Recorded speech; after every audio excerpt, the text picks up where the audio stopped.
رب اعوذ بک من همزات الشیاطین واعوذ بک رب ان یحضرون بسم اللہ الرحمن الرحیم الحمد للہ وسلام علی عبادہ الذین اصطفى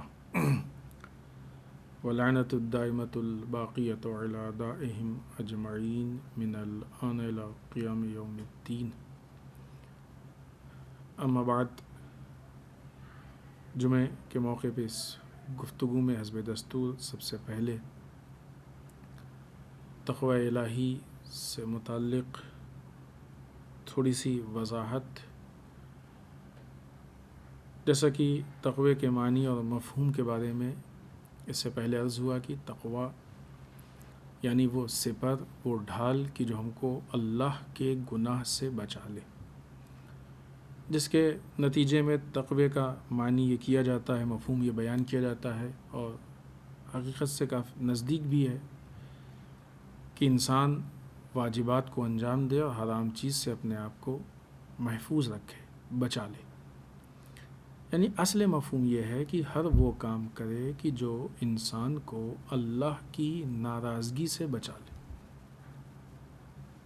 جب انسان اس منزل میں آئے گا کہ ہم وہ کام کریں کہ جو ہم کو اللہ کی ناراضگی سے بچا لے، تو آٹومیٹک بندے اور اللہ کے درمیان خود بخود ایک رابطہ بن جائے گا. اور جتنا انسان اس راستے میں آگے بڑھتا جائے گا اتنا یہ رابطہ مضبوط سے مضبوط تر ہوتا جائے گا. کیونکہ جب بھی انسان کوئی کام کرے گا تو اگر اچھا کام ہے جو کر رہا ہے کرے گا تو اس نیت سے کرے گا کہ ہمارا اللہ اس کو پسند کر لے، ہمارا خالق اس کو پسند کر لے. لہٰذا اپنے آپ وہ کام اللہ کے لیے ہو جائے گا. اللہ کے لیے تبھی تو اللہ اس کو پسند کرے گا. دوسرے کے لیے ہوگا تو اللہ نہیں پسند کرے گا. تو سب سے پہلی جو منزل طے ہوگی وہ یہ کہ اللہ کے لیے. اور ظاہر سی بات جب اللہ کے لیے ہوگا وہ گفتگو ہوتی رہتی ہے، ہم نے بیان بھی کیا ہے کہ پھر اس کی شرطیں ہیں کہ جو اللہ نے کہا ہے وہ ہو، جیسے اللہ نے کہا ہے ویسے ہو. ساری جو شرطیں اس سے پہلے متعدد موقعوں پہ الگ الگ بیان ہو چکی ہیں، وہ ساری شرطیں ہیں کہ اس کا بھی موقع نہیں ہے بیان کرنے کا. اور اگر کوئی غلط کام انسان کے سامنے آئے گا، ولو یہ کہ انسان کو کتنا پسند ہو، کچھ بھی ہو، لیکن جب انسان کے ذہن میں یہ بات آئے گی کہ یہ کام ہمارے اللہ کو پسند نہیں ہے، اگر ہم اس کام کو کرتے ہیں تو اللہ ناراض ہو جائے گا، تو فوراً انسان اس کام کو چھوڑ دے گا اور اپنے آپ کو اس کام سے بچا لے گا، کنارہ کشی کر لے گا. تو دو صورتیں ہوئیں. جتنا اچھا کام کرتا گیا انسان اتنا خود بخود اللہ سے نزدیک ہوتا گیا، یعنی عذاب جہنم سے، اللہ کی ناراضگی سے، اللہ کے عذاب سے بچتا گیا، دور ہوتا گیا، محفوظ ہوتا گیا. اور جتنا برے کام چھوڑتا گیا اتنا یہی سفر اور بڑھتا گیا. دونوں چیزیں اس کو اللہ سے نزدیک کر رہی ہیں. یہاں بہت اہم مسئلہ یہ ہے کہ یہ دونوں چیزیں کہ جو اللہ کے پسندیدہ کام انجام دے اور اللہ کے ناپسندیدہ کاموں کو ترک کر دے، مشکل انسان کے لیے تب ہوتی ہے کہ بعض اوقات ایسے کام سامنے آتے ہیں کہ جو اللہ کا پسندیدہ ہے لیکن دنیا والے اس کو برا سمجھتے ہیں. امتحان انسان کا یہاں پہ، دنیا داری میں اس کو نقصان محسوس ہوتا ہے، دنیا کے اعتبار سے اس کو ضرر محسوس ہوتا ہے، نقصان یہاں پہ. اسی لیے ہم نے شروع میں بارہا عرض کیا اور ابھی بھی کافی حد تک ہم کو یہ موقع ہے کہ لاک ڈاؤن میں جب ہم بہت زیادہ دنیا سے رابطے میں نہیں ہیں اور کافی حد تک دنیا سے کٹے ہوئے ہیں، تو جہاں بہت ساری چیزیں ہم کو مل رہی ہیں، مواقع مل رہے ہیں، ہم بچ رہے ہیں، وہاں یہ بھی موقع ہے کہ ہم بہت زیادہ دنیا کے بیچ میں ہیں ہی نہیں کہ جو یہ مسئلہ پیش آئے، یہ امتحان پیش آئے. یہ اور بات ہے کہ اگر یہ امتحان پیش آتا ہے تو اللہ کا جو بندہ ہوگا وہ یہ دیکھے گا ہی نہیں کہ دنیا والوں کو کیا پسند ہے، وہ یہ دیکھے گا کہ ہمارے اللہ کو کیا پسند ہے۔ لہٰذا بعض کام کی جو اللہ چاہتا ہے وہ ایسے ہوتے ہیں کہ جو دنیا والوں کو اچھے نہیں لگتے لیکن اللہ کو اچھے لگتے ہیں۔ تقوی الہی یہ کہتا ہے کہ اس کام کو انجام دے دو۔ اور اسی کے برعکس، اسی کے الٹا اگر آپ دیکھیں تو بعض کام ایسے ہوتے ہیں کہ جو دنیا والوں کو پسند ہوتے ہیں، اللہ کو پسند نہیں ہوتا۔ اگر انسان دنیا کا غلام ہے، دنیا کا بندہ ہے تو اس کام کو کرے گا، اور اگر اللہ کا بندہ ہے تو نہیں کرے گا۔ یہی وہ جگہ ہوتی ہے کہ جہاں دو چار انسان فیصلہ لیں، اور یہی حالات جب یہ شکل اختیار کر لیں کہ انسان ان کاموں کو انجام دے، بعض اوقات بیچ کے راستے کو نکالنے کی کوشش کرتا ہے جو سراسر ناکامی ہے، ان راستوں کو اختیار کرنے کی کوشش کرتا ہے کہ کام دنیا کے پسند کا کرتا ہے اور اس کو رنگ اللہ کی پسند کا دیتا ہے۔ اس چیز سے متعلق سرکار سید الشہداء نے شکوہ کیا تھا، الناس عبید الدنیا، یہ لوگ دنیا کے غلام ہیں، والدین لعیق علی السنتہم، دین ان کی زبانوں سے چپکا ہوا، یحوتون ما دارت معاشہم للہ، جب تک ان کی دال روٹی اور دنیا داری اور مادیات اور دنیا کے زرق و برق اور چند سکوں میں کوئی مشکلات پیش نہیں آتی ہیں، اس وقت تک سب کچھ اللہ کے لیے ہوتا ہے۔ فَإِذَا مُحِّسُ بِالْبَلَا، لیکن جب امتحان کی منزل آتی ہے، آزمائش کی منزل آتی ہے، قربانی کی منزل آتی ہے، قلت دیانون، دیندار کم ہو جاتے ہیں۔ سرکار سید الشہداء کے زمانے میں اتنے کم دیندار تھے کہ آپ کی نصرت کے لیے گنے چنے نکلے، اور آج کے زمانے میں اتنے کم دیندار ہیں کہ وقت کے امام کا ظہور نہیں ہو پا رہا ہے۔ یہ تقوی الہی یہاں تک پہنچتا ہے۔ تقوی الہی صرف کچھ مخصوص واجبات اور حرام چیزوں میں محدود نہیں ہے، تقوی الہی انسان کی زندگی کے ایک ایک کام سے متعلق ہے۔ ہمارا یہ کام تقوی کے مطابق ہے یا نہیں؟ انسان اپنے ہر کام کے لیے غور کرے کہ یہ کام ہمارا تقوی کے مطابق ہے کہ نہیں، پھر انسان تقوی الہی کو، اور یہ تقوی ہماری زندگی میں اتنا اہم ہے کہ جس کے لیے بارہا و بے انتہا تاکید کی گئی، قرآن مجید میں بے انتہا آیتیں ہیں، مولا کائنات نے اس سے متعلق کئی گفتگو کی، پورا خطبہ اس پہ بیان کیا، رسول اللہ صلی اللہ علیہ وآلہ وسلم نے اس پہ کافی گفتگو کی، اپنے اصحاب کو بے انتہا تاکید کی گئی، اور ہر ہفتے جمعے میں اس کو ذکر کرنے کے لیے کہا گیا ہے۔ اتنا اہم ہے ہماری زندگی میں، اور اتنے دائرے میں ہے کہ ہم زندگی کے کسی بھی کام کو کریں تو تقوی الہی کے عین مطابق ہو۔ آئیے اس کے بعد امیر بیان مولا متقیان حضرت علی ابن ابی طالب علیہ الصلوۃ والسلام کا وہ جملہ کہ جس پہ مسلسل گفتگو ہو رہی ہے، یا وہ کلمہ کہ جس پہ مسلسل گفتگو ہو رہی ہے، کیونکہ اس میں بہت سے جملے ہیں۔ آج اس کا چوتھا حصہ، ہم نے اس سے پہلے عرض کیا تھا کہ جب کسی نے مولا سے واعظ و نصیحت کے لیے سوال کیا تو مولا نے بہت ہی خوبصورت گفتگو ارشاد فرمائی، اس میں 30 اخلاقی پوائنٹ ہیں، ان میں سے آج چوتھے پوائنٹ پہ ہم لوگ گفتگو کر رہے ہیں۔ امام فرماتے ہیں ان اعطی منہا، یہ انہی گفتگو، دیکھو خبردار ان لوگوں میں سے مت ہو جانا، ان اعطی منہا لم یشبع، یہ وہ لوگ ہوتے ہیں، خبردار ان لوگوں میں سے مت ہو جانا کہ جن کو اگر کچھ مل جاتا ہے تو سیر نہیں ہوتے ہیں، دل نہیں بھرتا ہے ان کا، ان کو کافی نہیں محسوس ہوتا ہے۔ وَإِن مُنِعَ مِنْهَا لَمْ يَقْنَعْ، اور نہیں ملتا تو قناعت نہیں کرتے۔ اس جملے میں مولا کائنات نے ہم لوگوں کو قناعت کی طرف اشارہ کیا کہ ہم اپنی زندگی میں دنیا سے متعلق قناعت کریں۔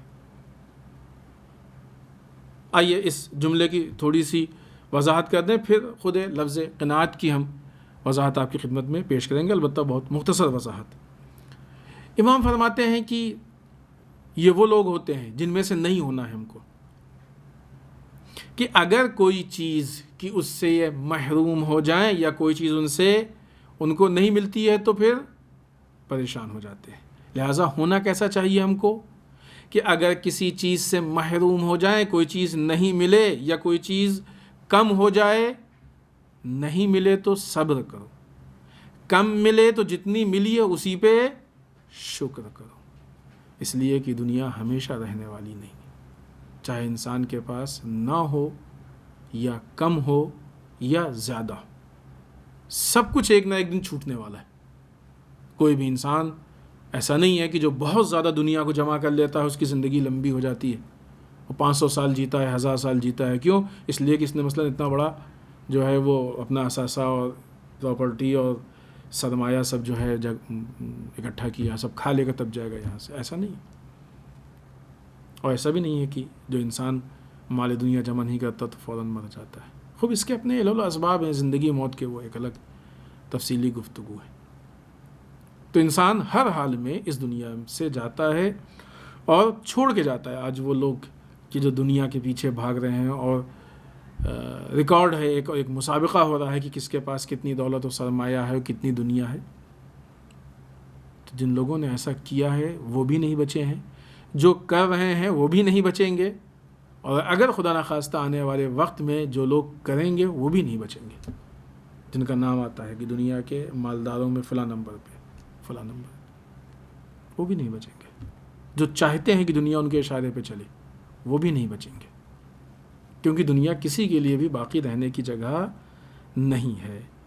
لہٰذا اگر ہم کو کوئی چیز نہ ملے تو ہم صبر کریں، کمی ہو جائے تو ہم شکر کریں۔ دنیا کے جو دنیا پرست لوگ ہیں ان کی طرح نہ ہو کہ کبھی بھی سیری نہیں ہوتے، جتنا ملتا ہے اور بھی اور صادق آل محمد امام جعفر صادق علیہ الصلوۃ والسلام فرماتے ہیں، مثل الدنیا کمثل ماء البحر، دنیا کی مثال سمندر کے نمکین پانی کی جیسی ہے، سمندر کے پانی کی جیسی ہے، کلما شرب منہ العطشان ازداد عطشا حتی یقتلہ، جتنا انسان اس میں سے پیتا ہے اتنی ہی اس کی پیاس بڑھتی جاتی ہے، یہاں تک کہ مر جاتا ہے، اور اسی میں مر جاتا ہے، پیتے پیتے مر جاتا ہے۔ دنیا پرست اسی دنیا کے پیچھے بھاگتے بھاگتے مر جاتے ہیں۔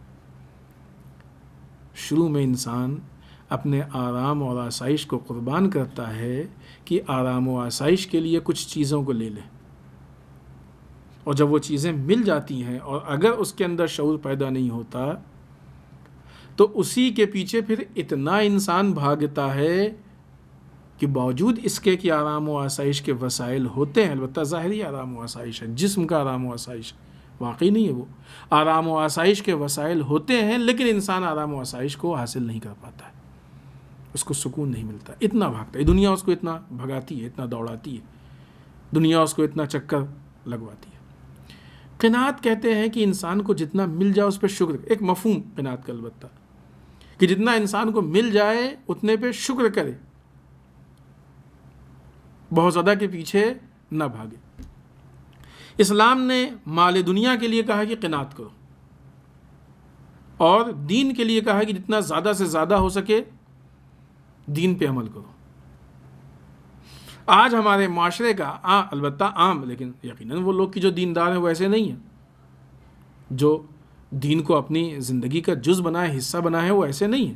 آج دنیا میں ہیں ایسے لوگ جو قناعت کرتے ہیں، اور ایسے قانع لوگ ہیں کہ جن کے پاس اسباب و وسائل ہیں لیکن کم پہ قناعت کرتے ہیں۔ البتہ قناعت کا مفہوم بالکل یہ نہیں ہے کہ انسان کما سکتا ہو نہ کمائے، کمائے لیکن اس کو دین کی راہ میں خرچ کر دے، اس سے دین کو مضبوط کر دے، دنیا کو اپنی زندگی کا مقصد نہ بنا لے، ایسے لوگ ہیں۔ اور کب کمائے؟ جب اگر اس سے بہتر کچھ کر سکتا ہے تو پھر پیسے کے چکر میں نہیں پڑے، بلکہ اس بہتر کو لے، نہیں کر سکتا اس سے بہتر تو حد اقل اسی سے دین کی خدمت کرے، یہ حد اقل مرحلہ ہے۔ لہذا انسان کمائے، اتنا کمائے کہ اپنی زندگی کو نارمل طریقے سے چلا لے اور پھر اس کے بعد دین کی خدمت کرے۔ خوب آج بعض اوقات دیکھنے میں آتا ہے کہ ماحول الٹ گیا ہے، پلٹ گیا ہے ماحول، اسلام کہتا ہے کہ مال دنیا میں قناعت کرو، دین میں جتنا سے زیادہ ہو سکے دین کو حاصل کرو۔ الٹا ہو گیا ہے، لوگ دین میں قناعت کرتے ہیں، اتنی نماز تو پڑھ لی کافی ہے، فلاں تو گھر پہ نماز پڑھتا ہے، ہم تو اس سے بہتر ہیں جماعت سے پڑھتے ہیں۔ تو ان کو بھی تو دیکھو کہ جو نماز شب بھی پڑھتے ہیں۔ انسان اپنے سے نیچے والے، جس فیلڈ میں اپنے سے نیچے والے پہ دیکھے گا، خود بخود اس میں انسان کو قناعت حاصل ہوگی۔ جب مال دنیا کی بات ہوتی ہے تو اس میں قناعت نہیں ہے، دین میں قناعت، بس اتنا کر لیا کافی ہے، دنیا میں نہیں، یہ بھی وہ بھی وہ بھی وہ بھی۔ کیوں ہوتا ہے؟ اس لیے کہ جب دین کا معاملہ پیش آتا ہے تو انسان اپنے سے کمتر کو دیکھتا ہے، جب دنیا کا معاملہ پیش آتا ہے تو انسان اپنے سے اوپر والے کو دیکھتا ہے، اپنے سے اونچے کو دیکھتا ہے۔ اس کے پاس یہ ہے، ہمارے پاس بھی ہونا چاہیے، اس کے پاس یہ ہے، لہذا وہ کبھی پرواز ختم ہوتی ہی نہیں۔ بعض واقعات ہیں اس طرح کے کہ بعض پرندوں کو اڑانے کے لیے کیا گیا کہ تھوڑا بلندی پہ گوشت باندھ دیا گیا ایک لکڑی میں، اور اس کو ان پہ باندھ دیا گیا، الگ الگ اس طرح سے واقعات مشہور ہیں، نہیں معلوم کس حد تک صحیح۔ تو اب چونکہ تھوڑا اونچائی پہ تھا، ان کو دکھ رہا تھا پرندوں کو، تو اس گوشت کے لیے وہ اڑ رہے تھے، اور جتنا آگے بڑھتے تھے وہ دور جاتی تھی، گوشت دور ہوتا تھا۔ اسی چکر میں کافی اوپر تک اڑ گیا اور گوشت نہیں ملا۔ دنیا ایسی ہی، اور دنیا کے پیچھے بھاگنے والے ایسے ہی، ان کو پوری زندگی گزر جاتی ہے، ان کو اپنا مقصد نہیں ملتا ہے۔ کیوں نہیں ملتا ہے؟ اس لیے نہیں ملتا ہے کہ ان کا مقصد ہر روز تبدیل ہوتا جاتا ہے۔ آج انہوں نے جس چیز کو اپنی زندگی کا مقصد بنایا، قبل اس کے کہ اس مقصد تک پہنچے ان کا مقصد خود بخود وسیع ہو جاتا ہے، بڑا ہو جاتا ہے دنیا کے معاملے میں۔ لیکن دین کے معاملے میں مقصد بہت چھوٹا ہوتا ہے، بہت محدود ہوتا ہے۔ بس اتنا کر لیا کافی ہے، بس یہ کر لیا کافی ہے، اب کتنا ہوگا اور کیسے ہوگا، کیا چاہیے ہو، کیا 24 گھنٹے بس دین ہی ہو؟ اور 24 گھنٹے ہی تو ہوگا تبھی تو دین ہے، ورنہ پھر دین کہاں ہے اگر 24 گھنٹے نہ ہوا تو یہ ایک دین و دنیا میں۔ خوب آخر میں ایک وضاحت کر دیں کہ دنیا سے مراد کی جو کہا گیا ہے کہ، یا خود مولا کائنات کا جو یہ قول ہے کہ جس میں مولا فرماتے ہیں کہ کچھ مل جاتا ہے تو انسان سیر نہیں ہوتا ہے، اور نہیں ملتا ہے تو قناعت نہیں کرتا۔ جو ہر وہ چیز جس کا تعلق دنیا سے، وہ سب اس میں آتی ہے، ہر وہ چیز جس کا تعلق دنیا سے۔ اس میں صرف مال و دولت نہیں ہے، مال و دولت تو ہے ہی ہے، مال و دولت کے ساتھ ساتھ اور دنیا کے جو وسائل ہوتے ہیں، جو مادیات ہیں، جو دنیاوی چیزیں ہیں، وہ بھی آتی ہیں سب۔ ہم کو یہ چاہیے، وہ چاہیے، انسان کی جو خواہشیں ہوتی ہیں اور فرمائشیں ہوتی ہیں بڑھتی جاتی ہیں، نہیں ہوتی ختم۔ جتنا ملتا ہے انسان کبھی سیر نہیں ہوتا ہے کہ نہیں بس اب اتنا کافی ہے، اور جو نہیں ملتا وہ تو خیر کیا کہنا، اس سے زیادہ شہرت آتی ہے اسی میں۔ بہت بری چیز ہے اگر انسان کو شہرت حاصل کرنے کی، اچھے برباد ہو گئے اسی میں، اور آخر میں ملتی وہی بدنامی ہے۔ تو اس شہرت کو کمانے کے لیے جتنی ملتی جاتی انسان اور پریشان ہوتا ہے، یہ بھی مل جائے، وہ بھی مل جائے، وہ بھی مل جائے، وہ بھی۔ بعض اوقات انسان کام ہی کرتا ہے شہرت کے لیے، لوگ سمجھتے ہیں کہ دین کے لیے کر رہا ہے، غلط فہمی ہوتی ہے۔ ظاہر سی بات، اب دیکھنے والے بھی سوء ظن تو نہیں کر سکتے، جو حالات ہیں ظاہر اس کے حساب سے دیکھتے ہیں۔ شہرت کے لیے انسان کام کرتا ہے کہ یہ کام کریں تاکہ شہرت حاصل ہو، مشہور ہو۔ بعض اوقات عہدے کے لیے انسان کام کرتا ہے۔ آج دیکھیں نا، یہ سیاسی پارٹیوں میں کتنی اٹھا پٹک ہے عہدے کے لیے۔ عہدے کے لیے بعض اوقات ایک دوسرے کے اتنے دشمن ہو جائیں گے کہ شکل دیکھنا پسند نہیں کریں گے، ایسی تیسی ہو جائے گی، یہ وہ سب برا بھلا، اور پھر جب مل جائیں گے تو اتنے نزدیک ہو جائیں گے۔ کیوں؟ عہدہ، شہرت۔ کتنی پست زندگی ہے یہ کہ ایک عہدے کے لیے کل تم اسی کی اتنی برائی کر رہے تھے، آج پھر اسی سے مل گئے، پھر جب عہدہ مل گیا پھر اس کی برائی کرنے لگے۔ دیکھیں ابھی الیکشن ہوا تھا، ہونے والا ہے، کیسے زندگی گزار رہے ہیں وہ لوگ۔ کیا زندگی، انسانوں کی زندگی ہے یہ؟ سکون ہے زندگی میں؟ اچھی ہے یہ زندگی؟ کون اس زندگی کی کو سراہے گا؟ پسترین زندگی ہے، حیوانوں سے بدتر زندگی، حیوانوں سے پست زندگی ہے یہ۔ یہی مسئلہ ہے دنیا کا باوجود اس کے کہ ان کو اقتدار مل رہا ہے، مل چکا ہے، ملا تھا، لیکن سیر نہیں ہوئے. وہ اقتدار ان کا نشہ بن گیا، شہرت ان کا نشہ بن گئی. لہٰذا اب جب انہوں نے دیکھا کہ اقتدار ہاتھ سے جا رہا ہے تو تڑپنے لگے اقتدار کے لیے. پھر اس سے بھی ملو، اس سے بھی ملو، اس سے بھی ملو، اور جس کے نتیجے میں آج بہت ساری بدعنوانیاں اور خرابیاں اور کرائم نہ کیا کیا پھیل رہا ہے. خوب وہ ایک الگ تفصیلی گفتگو ہے، اور انشاءاللہ کسی موقع پہ اس وضاحت کو بھی پیش کرنے کی کوشش کریں، کیونکہ یہ ایسی چیز ہے کہ جس پہ ہم سب کی نظر ہونی چاہیے کہ کس طریقے سے جو ہے وہ آج ہمارے سامنے جو ہے وہ پولیٹکس چل رہی ہے، اور کس طریقے سے وہ افراد کہ جن کو دنیا لیڈر سمجھتی ہے اپنا، وہ کتنے پست حرکتوں کو انجام دے رہے ہیں کہ لیڈر بننے کے لائق نہیں ہے وہ لوگ، اتنی پست حرکتیں انجام دے گئے.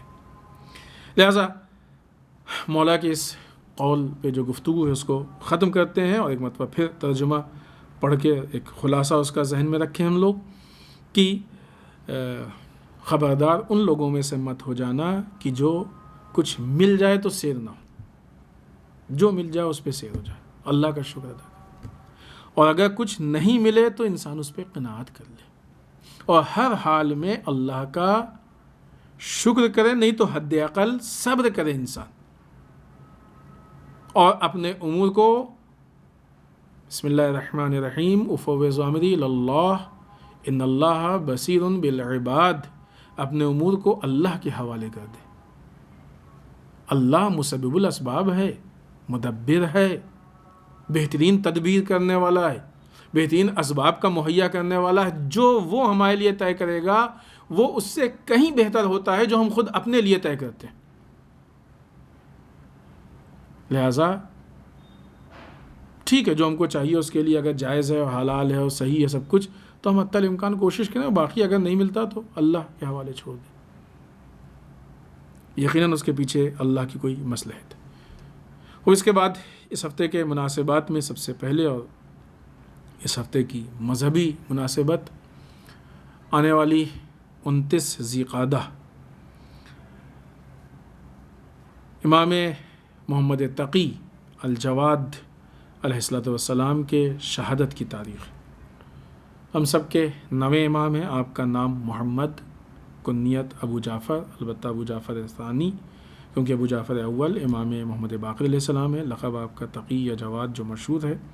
آپ کی ولادت باسعادت 10 رجب المرجب 195 ہجری کو مدینہ میں ہوئی ہے، اور جس وقت آپ کے والد امام علی بن موسیٰ رضا علیہ الصلوۃ والسلام کی شہادت ہوئی ہے اس وقت آپ کی عمر 8 سال تھی.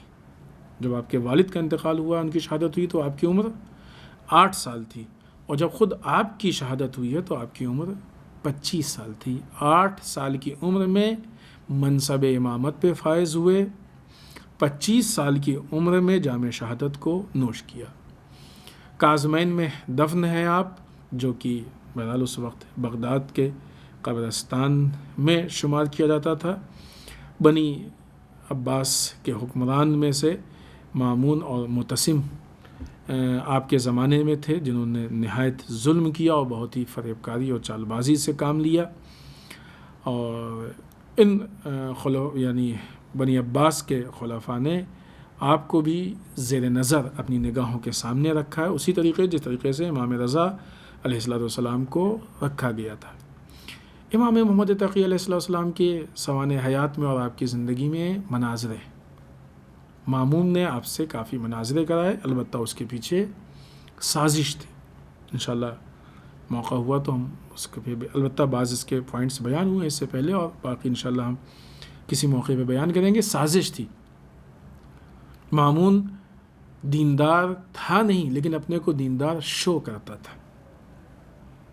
اگر وہ دیندار اپنے کو نہیں شو کرتا تو لوگ اس کو اسلامی اور مذہبی عنوان سے نہیں دیکھتے، تو وہ اپنے کو دیندار شو کرتا تھا اپنے عہدے کو بچانے کے لیے. اور ایک بہت بڑی یہ پالیسی اور سیاست تھی جس کے تحت علمی مناظرے بہت سارے اس کے پیچھے سیاست تھی جس کے تحت ہوئے. آخر میں آپ کو انگور میں زہر دے کے شہید کیا گیا. ظاہر سی بات ہے کہ معتصم نے شہید کروایا، اور یہ شہید بھی اسی لیے کیا گیا کہ حکومت کو امام کا وجود اپنے لیے بے انتہا خطرناک محسوس ہو رہا تھا. امام کے گفتگو میں سے ایک حدیث تبرکاً ہم لوگ ذکر کر لیں اور انشاءاللہ کوشش کریں کہ ہم لوگ امام کی مرضی کے مطابق اپنی زندگی کو تبدیل کرنے کی کوشش کریں۔ امام فرماتے ہیں کہ جو شخص بغیر علم کے، بغیر معلومات کے، بغیر جانے ہوئے عمل انجام دیتا ہے وہ اصلاح کرنے کے بجائے فساد زیادہ کرتا ہے۔ بعض اوقات ہوتا ہے نا کہ بعض اچھا کام ہے، ہم لوگ اس اچھے کام کو انجام دے دیں، لوگوں کا فائدہ ہوگا، لیکن اس سے جو لوگوں کا فائدہ ہوتا ہے وہ فائدہ کم ہوتا ہے، بعض اکثر اوقات تو نہیں ہوتا ہے، فائدہ کم ہوتا ہے، لیکن جو فساد ہوتا ہے اس سے نقصان ہوتا ہے وہ زیادہ ہوتا ہے۔ مثلا ہم میڈیکل سائنس نہیں جانتے، اس مسئلے میں ہم نے علم نہیں حاصل کیا، ابھی ایک انسان بیمار ہو، وہ آ کے ہم سے بتائے کہ یہ پرابلم ہے، وہ پرابلم ہے، یہ مسئلہ ہے، وہ مشکل ہے، نزلہ ہے، زکام ہے، کھانسی ہے، بخار ہے، فلاں فلاں۔ اب ہمارے پاس میڈیکل سائنس کا علم نہیں ہے، اب ہم اس کو بیٹھ کے دوا دینے لگے، شاید ہو سکتا ہے کہ اتفاقاً تکا لگ جائے اور ٹھیک ہو جائے، لیکن جو بھی ہوگا وہ اتفاقاً نہیں ہوگا، واقعاً نہیں ہوگا، کیونکہ ہمارے پاس علم نہیں ہے۔ لیکن عین ممکن ہے کہ وہ دوا فائدہ ہی نہ کرے یا ری ایکشن کر جائے، بجائے اس کے کہ بخار جاتا وہ انسان ہی ختم ہو جائے، بجائے اس کے کہ اس کی بیماری ختم ہوتی وہ انسان ہی ختم ہو جائے۔ کیوں؟ اس لیے کہ بغیر علم کے، اور یہ انسان لوگ سمجھتے ہیں، لیکن عجیب معاملہ ہے کہ دین کے معاملے میں چاہے جس اینگل سے ہو، انسان جب دین کے معاملے میں دخل دیتا ہے اور اندر جانے کی کوشش کرتا ہے تو وہ افراد جو دین کو اپنے ہاتھ میں لیتے ہیں، اگر وہ لوگ دین کے بارے میں نہیں جانتے ہیں تو چاہے وہ جتنے خلوص سے کام کو انجام دیں، اس سے قوم اور دین یا مذہب کا فائدہ یا نہیں ہوگا یا بہت کم ہوگا، لیکن فساد زیادہ ہوگا، بالخصوص ایجوکیشن کی فیلڈ میں۔ یہ بات بہت کامن سینس کی ہے، ابھی نہیں معلوم کیوں لوگوں کو اتنی سامنے کی چیز نہیں سمجھ میں آتی ہے، اور یہ بہت اہم قول ہے مولا کا کہ جو ہماری زندگی کے ایک ایک لمحے میں ہمارے لیے مفید ثابت ہو سکتا ہے اور ہمارے کام آ سکتا ہے۔ اور اس کے بعد موجودہ حالات میں جو حالات ہیں خود ہمارے ملک میں، کورونا وائرس جو بہرحال اتار چڑھاؤ اس کا ہم سب دیکھ رہے ہیں، یقیناً اس کے پیچھے بھی وہ علل و اسباب ہیں کہ جو یہ اتار چڑھاؤ پیش کر رہے ہیں۔ اس سے پہلے بھی ہم نے بارہا عرض کیا کہ کورونا وائرس سے ڈرنے کی کوئی ضرورت نہیں، بالکل ہم لوگ اس سے مت ڈریں، یہ ایسی ڈرنے یا ڈرانے کی چیز نہیں ہے۔ الحمدللہ کہ اس سے مرنے والوں کے پرسنٹیج بھی کافی کم ہے بنسبت بہت ساری دوسری بیماریوں کے ان اسباب کے جس سے لوگ مرتے ہیں، لیکن نہ ڈرنے کا مطلب یہ نہیں ہے کہ احتیاط نہ کیا جائے، کیونکہ موجودہ وقت پہ جو ہمارے یہاں ہاسپٹل کے حالات ہیں، جس کثرت سے مریض موجود ہیں، ہاسپٹل میں جگہ نہیں ہے، ایمبولینس کی مشکل ہے، دواؤں کی مشکل ہے، بہت سارے ڈاکٹرز کی مشکل ہے، ان چیزوں کو دیکھ کے ہم کو احتیاط اور وسیع ہو جائے گی پھر کورونا سے، نہ یہ کہ مسئلہ صرف کورونا کا ہے۔ ہم ایسی احتیاط کریں کہ نہ یہ کہ کورونا سے اپنے آپ کو بچائیں، بلکہ کوشش یہ کریں کہ ان دنوں میں کسی بھی ایسی بیماری سے ہم نہ بیماری میں ملوث ہوں کہ جو ہم کو کبھی خدا نخواستہ ہاسپٹل یا ڈاکٹر کے یہاں رجوع کرنا پڑے، جانا پڑے۔ اور اس وقت شاید ڈاکٹرز کی ایک بہت بڑی ہیلپ ہماری طرف سے یہی ہوگی کہ ہم ان کو اپنی ذات میں بزی نہ کر کے ان کو فرصت دیں کہ جو سیریس کیس ہیں ان کو وہ حل کریں اور ان چیزوں، ان معاملات کو وہ نپٹائیں۔ لہٰذا احتیاط بہت اہم ہے اور بہت ضروری ہے، اور بغیر ڈر کے جتنی زیادہ سے زیادہ ہو سکے ہم احتیاط کریں تاکہ خود بھی ہم محفوظ رہیں اور اپنے معاشرے اور اپنے ملک یا اپنے شہر اور محلے اور سوسائٹی جو بھی ہو اس کو بھی ہم محفوظ رکھ سکیں۔ اس مسئلے میں جو ذمہ داریاں ہیں اس سے پہلے بات بھی ہو چکی، اور الحمدللہ لوگوں نے کثرت سے اس میں قدم اٹھایا، غریب وہ لوگ جو نادار ہیں، جو ضرورت مند ہیں، ان کی ہیلپ کی۔ ابھی ادھر پھر بعض ایسی خبریں آنے لگی ہیں کہ جن میں لوگ ہیں کہ جو ضرورت مند ہیں۔ ظاہر سی بات ہے کہ لاک ڈاؤن دن کا یا کافی حد تک جو ہے وہ ہٹ گیا ہے اور کافی کم ہو گیا ہے، لیکن باوجود اس کے کہ لاک ڈاؤن کم ہوا، وہ لوگ کی جو روزگار جن کا ختم ہو گیا تھا، یہ چھن گیا تھا، اکثریت کو ان کا روزگار نہیں ملا ہے۔ جن کا کاروبار تھا، بزنس تھا، انہوں نے شروع کیا پھر سے، البتہ اس پہ بھی اثر پڑا ہے۔ وہ جو بھی بزنس تھا، کاروبار تھا، اس پہ بھی اثر پڑا ہے۔ لیکن بعض ایسے بہت چھوٹے کاروبار والے تھے، ان کے کاروبار پہ بہت زیادہ اثر پڑا، وہ ابھی اس مصیبت سے اپنے کو نہیں نکال پا رہے۔ بہت سے ایسے جاب والے تھے یا چھوٹے موٹے مزدور لیبر ٹائپ کے تھے کہ جن کی جاب چھوٹی یا جو لیبر جہاں پہ تھے وہ رابطہ ٹوٹا، تو اب ان کو دوبارہ وہ مواقع فراہم نہیں ہو رہے۔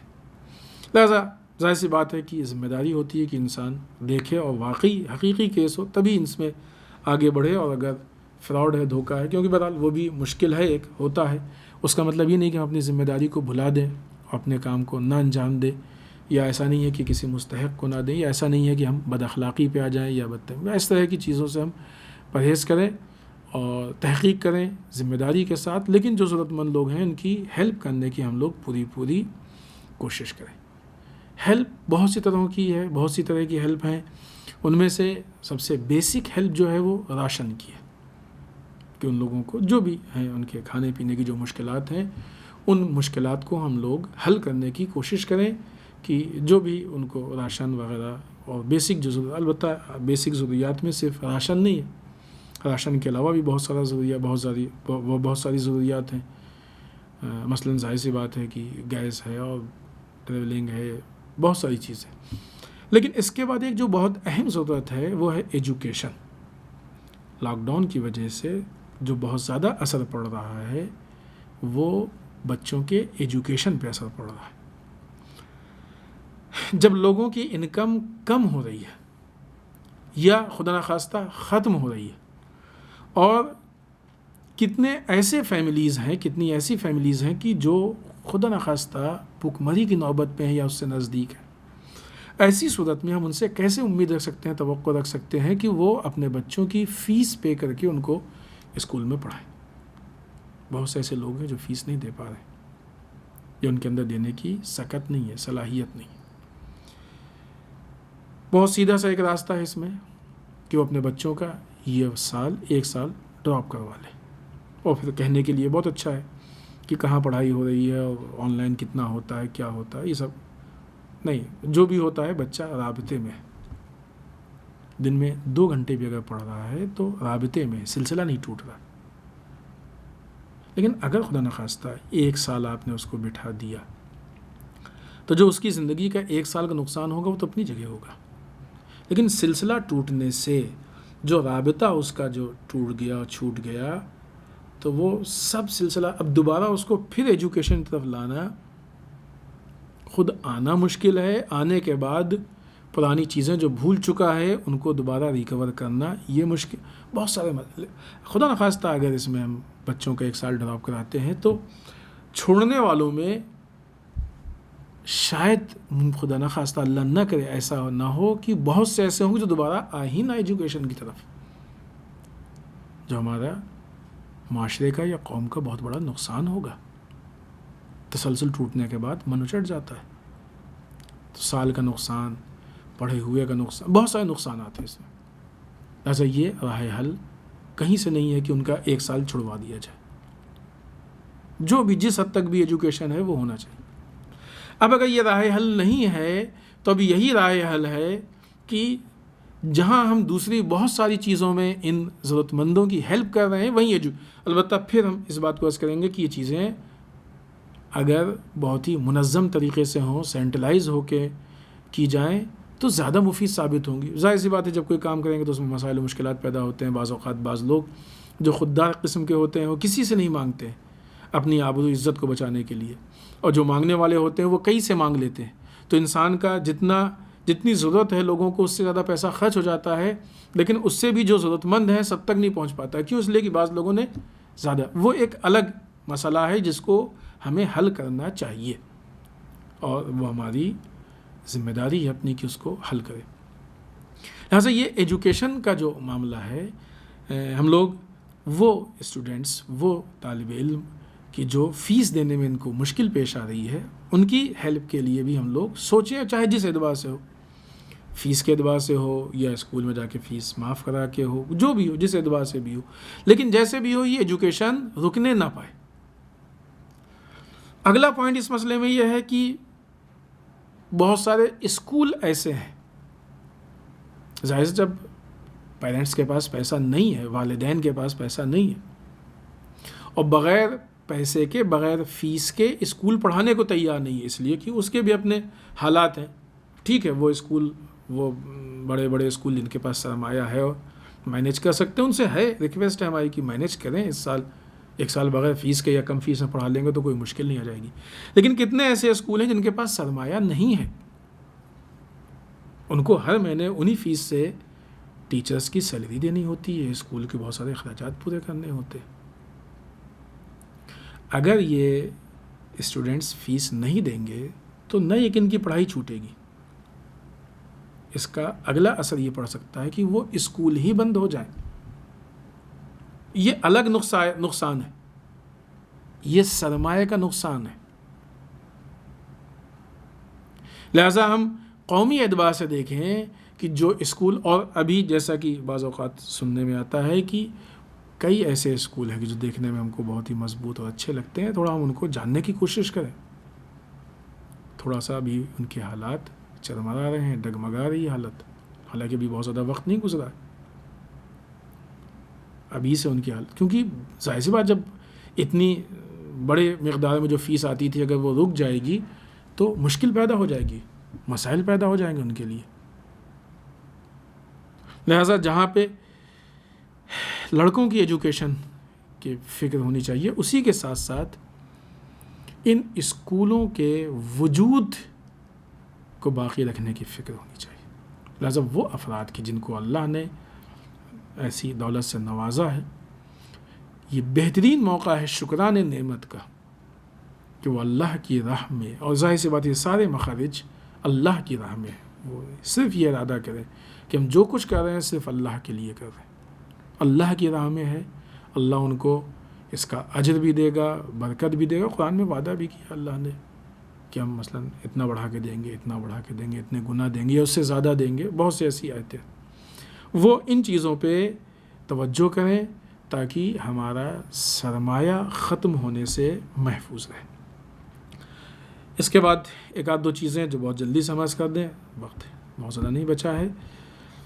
ایک مرتبہ پھر بحرین سے ایک عجیب بات سننے میں آئی ہے. وہاں پہ بہرحال ایک پوری سیاست چل رہی ہے جوانوں کو قتل کرنے یا ان کو اعدام یعنی سزائے موت دینے کی، حکومت کی طرف سے، بحرین حکومت کی طرف سے. ابھی بحرین کے کورٹ نے 2 جوانوں کو قتل کی سزا سنائی ہے. ان میں سے ایک محمد رمضان اور ایک حسین موسیٰ ہیں. ان دونوں کو قتل کی سزا سنا دی گئی. وہاں کے قانون کے مطابق بحرین کا بادشاہ جب اس پہ دستخط کرے گا تو وہ پھر فائنل ہوگی اور ان لوگوں کو موت کی سزا دے دی جائے گی. وہاں پہ ایک باقر درویش کی جو انجمن حقوق بشر، بحرین کے انجمن حقوق بشر کے پریزیڈنٹ ہیں، ان کی نیوز کے مطابق 12 افراد ایسے ہیں جن کو قتل کی سزا سنا دی گئی ہے، اور بادشاہ کے دستخط ہوتے ہی ان لوگوں کو موت کی سزا دے دی جائے گی. اللہ سب کو اس ظلم سے محفوظ رکھے. یہ جو بھی سازشی اعتبار سے حکومت غلط قدم اٹھا رہی ہے اس کی بھرپور مذمت کرتے ہیں، اور حکومت بحرین سے ہم کہتے ہیں کہ ظلم سے باز آئیں. ظلم کے ساتھ حکومت نہیں چل سکتی ہے، ظلم کے ساتھ معاملات نہیں چل سکتے. کوئی بھی ظلم کر کے دنیا میں باقی نہیں رہا ہے. اگر آپ یہ ظلم اس لیے کر رہے ہیں کہ اس سے آپ کا اقتدار باقی رہے گا اور طاقت بڑھے گی تو یہ غلط فہمی ہے، بلکہ یہی جو ظلم ہے یہ ظلم تمہارے اقتدار کو بھی کھا جائے گا اور تمہاری طاقت کو بھی کھا جائے گا. بڑے بڑے ظالم کہ جنہوں نے ظلم کی بنیاد پہ اپنے اقتدار کو، اس سے پہلے بھی کسی گفتگو نے اشارہ کیا تھا، چاہے وہ غدافی ہو چاہے وہ صدام ہو، جنہوں نے ظلم کی بنیاد پہ سب کیا تھا وہ کوئی باقی نہیں رہے. اور حتیٰ جو ان کے پشت پناہ تھے، جو ان کے سرپرست تھے، انہوں نے بھی ہاتھ اٹھا لیا، اور بعض اوقات وہی باعث بنے حکومت کے گرنے کا۔ لہٰذا اس پورے معاملے کی سخت مذمت کرتے ہیں اور بحرین کی حکومت سے ہم کہتے ہیں کہ وہ ہوش میں آئے اور یہ اس طرح کی سازشوں سے اپنے آپ کو بچائے، ورنہ اس کا جو نتیجہ آئے گا وہ نتیجہ اس کو نہیں چھوڑے گا۔ ہمارے ملک کے جو بدلتے ہوئے حالات ہیں بھی اتنے زیادہ وہ ہو چکے ہیں کہ کس کی بات کی جائے۔ بہرحال اپنے اس وقت میں ایک آدھ چیز کو ہم پیش کر کے اور اپنی گفتگو کو ختم کریں۔ ابھی نیوز میں آپ نے بھی سنا ہوگا جہاں بہت ساری چیزیں ہیں کہ جو پرائیویٹ ہو گئی، ان میں فہرست میں ایک نام بڑھ گیا ریلوے کا، جسے کہا جا رہا ہے کہ ریلوے کا نجی کرن، یعنی پرائیویٹ سیکٹر میں ریلوے آ گیا، جسے صحیح اس میں اگر کہا جائے تو یہ کہ جیسے بہت ساری چیزوں کو بیچ دیا ہمارے پی ایم نے، ویسے ہی ریلوے کو بھی اب وہ بیچ رہے ہیں، خاص کر کے ان حالات میں جبکہ وہ کلیئر یہ کہہ چکے ہیں کہ ہم نہیں بیچیں گے۔ وہ وعدہ الگ کہ ملک نہیں بکنے دیں گے، اس سے ہٹ کے یہ الگ کہ ریلوے کو ہم نہیں بیچیں گے، اس کو پرائیویٹ سیکٹر میں نہیں دیں گے۔ اور نہیں معلوم وہ داستان حقیقی ہے کہ من گڑھنت ہے کہ ہمارا اس سے بہت لگاؤ ہے، وہ کیا ہے وہ ساری باتیں۔ خیر، جھوٹ بولنے اور لچھے دار باتوں میں تو شاید ہی کوئی اس معیار پہ ہو جتنے موصوف ہیں، تو وہ ان ساری لچھے دار باتوں کے بعد پھر وہی چیز کہ جس کی وہ اسپیچ بھی آج محفوظ ہے لوگوں کے پاس، اور لوگ جو ہیں سوشل میڈیا پہ اس کو سرکولیٹ کر رہے ہیں، جس میں انہوں نے یہ سارے جھوٹے وعدے کیے تھے، اور سارے وعدے ہی جھوٹے ہیں، کون سا سچا ہے، کس وعدے کو پورا کیا ہے، کہ ریلوے کا نجی کرن نہیں ہونے دیں گے۔ لیکن بہرحال اس چیز کی طرف قدم اٹھ رہا ہے، جہاں وعدہ خلافی اپنی جگہ، بہت ساری چیزیں اپنی جگہ، لیکن یہ جو ایک ایک کر کے بہت ساری چیزیں بک رہی ہیں، یہ اس بات کی دلیل ہے کہ ہماری حکومت اکنامیکل اعتبار سے، اقتصادی اعتبار سے پس سے پستر ہوتی جا رہی۔ یہ اس بات کی دلیل ہے کہ ملک کمزور ہوتا جا رہا ہے دن بدن۔ یہ ایسے حالات ہیں کہ کسی ڈھال پہ کوئی چیز، کوئی گاڑی یا کوئی سامان تیزی سے نیچے کی طرف گر رہا ہے۔ ہر عقل مند انسان کی ذمہ داری یہ ہے کہ اس کو گرنے سے بچا لے۔ اس وقت ہمارے ملک کے حالات دن بدن گرتے جا رہے ہیں۔ ہم کب تک ایک ایک چیز کا مرثیہ پڑھیں گے؟ آج فلاں بک گیا، کل فلاں بک گیا، آج فلاں بک گیا، کل فلاں بک گیا۔ ان کا تو کام ہی یہی ہے۔ پھر کچھ دن بعد پھر ایک نیا نام آئے گا فہرست میں کہ آج یہ بک گیا، پھر اس کے بعد ان کا کیا، یہ تو جھولا اٹھائیں گے نکل لیں گے۔ لیکن جن لوگوں کو ملک میں رہنا ہے وہ کیسے زندگی گزاریں گے؟ جو ملک کے اکنامیکل حالات ہیں، جو ملک کی بدنامی اور جو بہت سارے حالات گزر رہے ہیں، خود اگر انشاءاللہ بہت سارے جہاں وعدے ہوتے ہیں، اس میں یہ بھی کہ کبھی خود اس حکومت کے جو رویے ہیں اور جو ان کا وقت گزرا ہے اس پہ ایک تحلیلی نظر ڈالنے کی ضرورت ہے۔ ابھی ہم صرف ان کے کچھ وعدوں پہ، بہت سارے وعدے ہیں، کچھ وعدوں کی ایک فہرست، اگرچہ جتنے وعدے ہیں ہر وعدہ ایک موضوع ہے کہ جس پہ بہرحال کم و بیش آدھا گھنٹہ، 1 گھنٹہ، 10-20 منٹ، 50 منٹ گفتگو کرنے کی ضرورت ہے کہ کیوں وعدہ ہوا تھا اور کیوں نہیں پورا ہو پایا، کیا اس کے علل و اسباب ہیں یا کیوں نہیں پورا کیا گیا۔ مثلا میڈ ان انڈیا، ابھی خود اس پہ گفتگو کرنے کی ضرورت ہے۔ میڈ ان انڈیا بات کر کے اور کیا کیا پھر حکومت نے ہی باہر بنوایا، اور پھر کن ملکوں سے بنوایا، یہ ساری چیزیں انسان کے لیے لائق غور و فکر ہے۔ کالے دھن کا وعدہ، کیسی عوام کی جو وعدوں کو بھی بھول جاتی ہے۔ 15 لاکھ کا وعدہ، 2 کروڑ روزگار کا وعدہ، بلٹ ٹرین کا وعدہ، اسمارٹ سٹی کا وعدہ، نوٹ بندی کے موقع پہ وعدہ، پھر نوٹ بندی کے بعد وہ جو سزا کے لیے گفتگو کی تھی وہ خود ایک وعدہ ہے۔ مہنگائی میں کمی کا وعدہ، نہیں پورا ہوا کوئی وعدہ، اور نہیں کہ نہیں پورا ہوا، الٹا ہوا ہے۔ روزگار دینے کا وعدہ کیا تھا، کم ہو گیا روزگار۔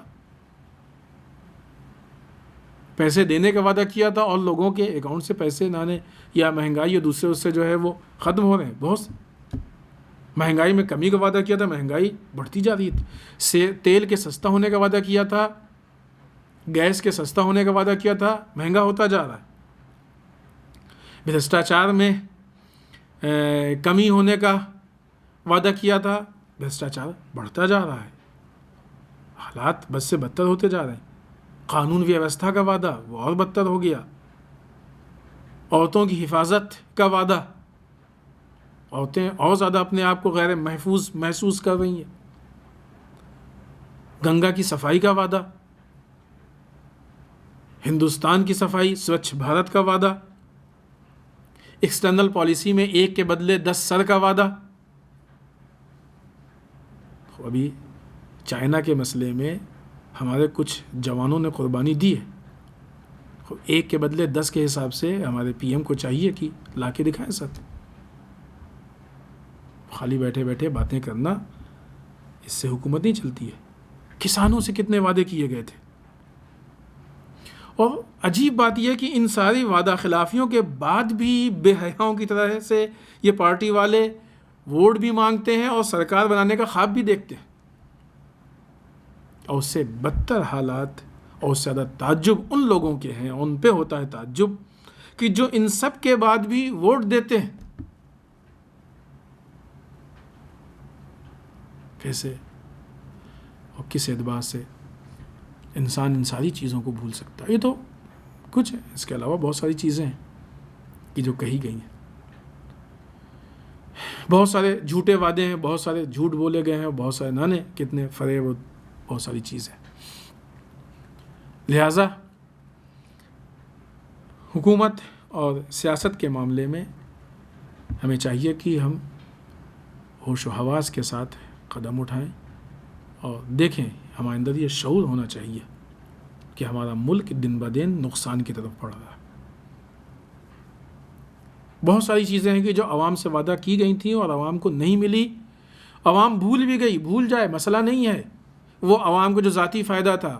لیکن مسئلہ یہ ہے کہ جو ملک کے حالات ہیں ان کو تو خراب ہونے سے بچایا جائے. لیکن اگر عوام اپنے معاملات کو بھول جائے تو کوئی حرج نہیں نسبتاً. پھر بھی ایسا نہیں کہہ سکتے کہ حرج نہیں ہے، بہرحال وعدہ تھا وہ ہونا چاہیے. بنسبت اس معاملے کے اگر ملک کے حالات خراب ہو جائیں تو یہ بھولنے سے سدھرنے والے نہیں ہیں کہ حالات خراب ہو گئے تو ہم بھول گئے سدھر گئے. ان کو سدھارنے کے لیے جو محاورہ استعمال ہوتا ہے کہ ناک کو چنا چبانا پڑے گا، ایسے آسانی سے تھوڑی وہ سدھرے گا. جو حضرات ان چیزوں کو بہتر طریقے سے واقف ہیں، ان چیزوں سے واقف ہیں، وہ ان باتوں کو محسوس کریں گے کہ واپس اپنے حالات کو اپنی جگہ پہ لانے کے لیے کتنی مشکلات کا سامنا کرنا پڑے گا.